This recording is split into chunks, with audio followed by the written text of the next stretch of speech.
Hi, my name is Madison, and I'm an econ student at Mercer University. And, oh, awesome. So I'm going to be a little bit mean for a second, okay? So,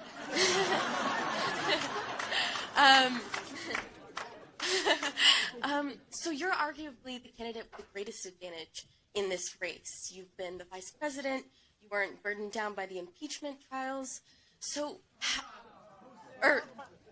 in the participation.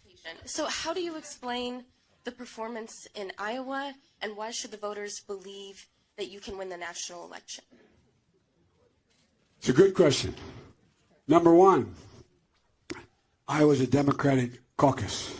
You ever been to a caucus? No, you haven't. You're a lying dog-faced pony soldier. You said you were, but now you got to be honest. I'm going to be honest with you. It was a